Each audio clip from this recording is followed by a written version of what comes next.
ইতিহাসের সবচেয়ে লজ্জাকর রেকর্ড করল টিম ইন্ডিয়া। 0 রানে 6 উইকেট হারিয়েছে এই টিমটি। দক্ষিণ আফ্রিকার কেপ টাউনে দুর্দান্ত সকালের পর বিকেলটাও ভারতের পক্ষেই যাচ্ছিল।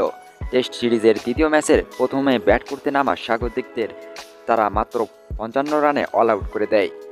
6 উইকেট পাওয়া মোহাম্মদ সিরাজের আগুনের পেসের পর ব্যাট হাতে লিডও তুলে নিয়েছিল ভারত, কিন্তু এরপরেই তারা লজ্জার বিশ্ব রেকর্ড করে। 0 রানের শেষে 6 উইকেট হারিয়েছে এই সফরকারীরা। চা বিরতির পর এক পর্যায়ে ভারতের রান ছিল 4 উইকেটে 153। এরপর মাত্র 11 বলের ব্যবধানে ভারতের বাকি 6 উইকেট পড়েছে। তাসের ঘরের ভেঙে পড়া সেই মিছিলে ছিলেন বিরাট কোহলি ও লোকেশ রাহুলের মতো তারকা ব্যাটসম্যানরাও।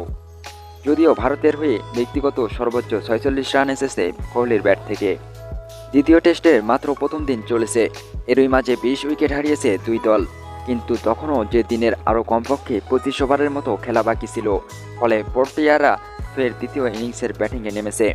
প্রথম ইনিংসে তাদের নেওয়া 55 রান টপকে ভারত থেমেছে 153 রানে, ফলে সফরকারীদের লিড 98 রানের। সিরিজের প্রথম টেস্টেও ছিল বাড়তি বাউন্স ও সুইংয়ের খতরনাক পিচ, যেখানে ভারতীয়দের নাজেহাল করার বড় ব্যবধানে জিতেছিল প্রোটিয়ারা। দ্বিতীয় টেস্টেও প্রায় একই দৃশ্য মঞ্চস্থ হচ্ছে।